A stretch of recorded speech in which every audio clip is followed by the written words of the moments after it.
দ্রাক্ষাণী পর্ব 22।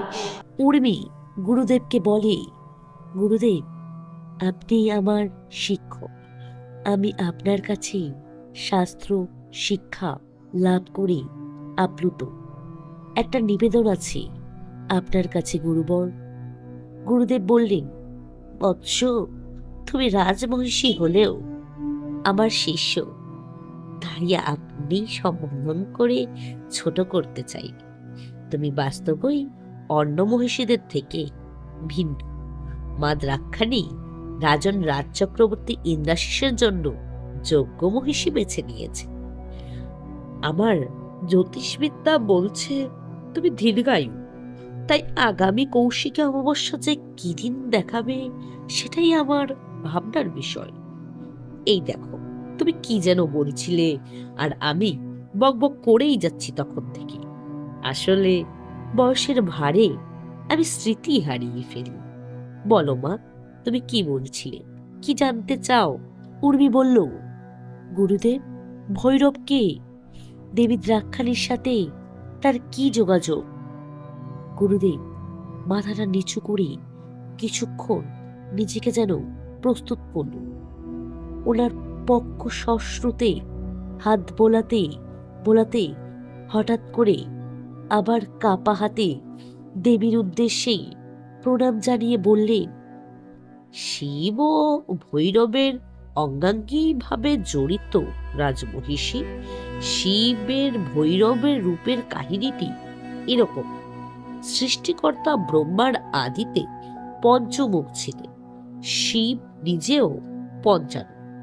ব্রহ্মা শিবের থেকে অধিক গুরুত্ব দাবি করেন এবং অসম্ভর অহংকার প্রকাশ করতে থাকেন। ক্ষুদ্র শিব ব্রহ্মার পঞ্চম মস্তকটি কর্তন করে। এতে শিবের ওপর ব্রহ্ম হত্যার পাপ অর্পণ হয় এবং ব্রহ্মা কপাল হাতে নিয়ে শিবকে একটি দীর্ঘ সময় ভ্রাম্যমাণ অবস্থায় কাটাতে হয়। এই ভ্রাম্যমাণ শিবরূপী হলো ভৈরব। মহাজগতের বিশেষ স্থানগুলি ভৈরব রক্ষা করেন। ভৈরবের মোট সংখ্যা 64টি। তাদের 8টি শ্রেণীতে ভাগ করা হয়। প্রতিটি শ্রেণীর আবার একজন করে প্রধান ভৈরব থাকে। প্রধান 8 ভৈরবকে অষ্টাঙ্গ ভৈরব বলা হয়। এই 8জন মহাবিশ্বের 8টি দিকের অধিপতি। এই 8জন আবার নিয়ন্ত্রিত হন মহাস্বর্ণ কাল ভৈরব দ্বারা। তিনি সাধারণভাবে কাল ভৈরব নামেই পরিচিত। উর্মির মনে পড়ে যায় জন্মেজয় জানিয়েছিলেন সে কাল ভৈরব। সে সতী দ্রাক্ষকন্যা দ্রাক্ষাণীর ভৈরব। গুরুদেব বলেন, কাল ভৈরব স্বয়ং বরাহরূপী ষড়রিপুকে নিয়ন্ত্রণ করে বলে তন্ত্রে বিশ্বাস করা হয়। আবার এদের মধ্যে আছেন ভিক্ষাটন। তিনি হলেন শিবের ভয়ঙ্কর রূপ। ভৈরবের একটি শান্ত মূর্তি। ভৈরবের 2টি ভয়ঙ্কর রূপেরও উল্লেখ পাওয়া যায়। একটি রূপে তিনি ব্রহ্মার শিরচ্ছেদ করেছিলেন, অপর রূপে তিনি বিষ্ণু দ্বার রক্ষক বিশ্বক সেনকে হত্যা করেন। ভিক্ষাটন রূপটি হল ভৈরবের এই 2 ভয়ঙ্কর রূপে মধ্যবর্তী পর্যায়। ব্রহ্মার পঞ্চম মস্তক ছেদনের পাপ স্খলন করতে ভৈরব ভিক্ষাটন রূপ ধারণ করেছিলেন।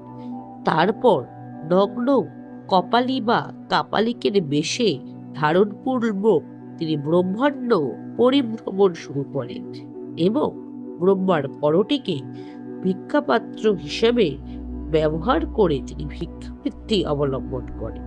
শেষে পবিত্র বারাণসী নগরীর উপনীত হয়ে তিনি কৃত্য পাপের প্রায়শ্চিত্ত করে ভিক্ষাটন রূপ পরিত্যাগ করেন। উর্মি কথন শেষে গুরুদেবের পায়ে মাথা ঠেকিয়ে প্রণাম করে ও বলে, গুরুবর, আপনি আমাকে আজ যে তথ্য দিলেন তা সত্যি গুরুত্বপূর্ণ। আমি ধন্য হলাম।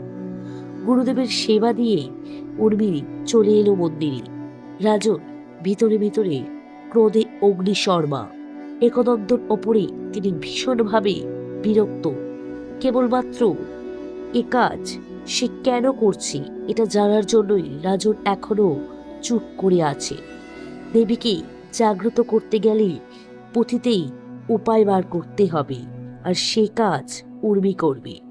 রাজনকে পুঁথির বিষয়ে এখনো কিছুই জানাতে পারেননি উর্মি। মন্দিরে ঢুকেই উর্মি দেখল একদন্ত আরতি করছেন দেবী। ওনার মুখ সৌষ্ঠবে, কিন্তু ভক্তির ছোঁয়ার ভীষণ অভাব বোধ করল উর্মি। একদন্ত আরতি শেষে রাজবংশী উর্মির কাছে পঞ্চপ্রদীপ এনে দিলেন। উর্মি আশীষ গ্রহণ করার পর কুলপুরোহিত একদন্ত বললে, আরাত্রিকা মানে জানেন দেবী, আপনি নিয়ম উল্লঙ্ঘন করে শাস্ত্র শিক্ষা গ্রহণ নিচ্ছেন বুড়ো পণ্ডিতের কাছে, তখন নিশ্চয়ই জানবেন আরাত্রিকা কেন করা হয়। উর্মি তখন বলল, আরাত্রিকা অর্থাৎ আরতি।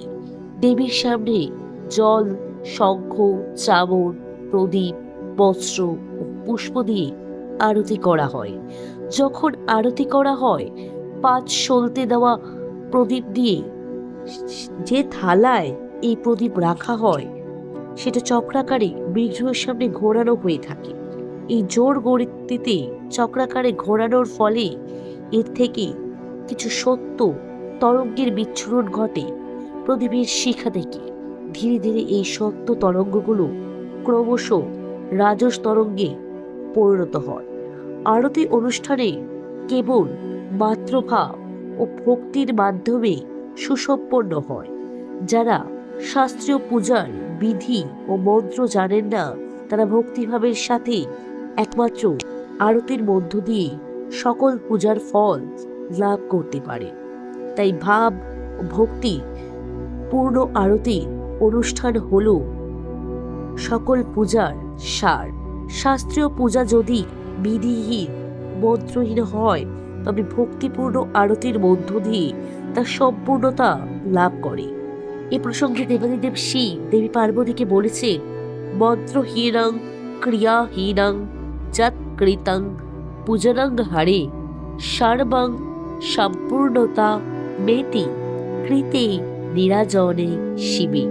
অর্থ, হে দেবী পার্বতী, শ্রী ভগবানের পূজা যদি মন্ত্রহীন ক্রিয়াহীন হয়, তবে নিরাজন বা আরতির মাধ্যমে তা সম্পূর্ণতা লাভ করে।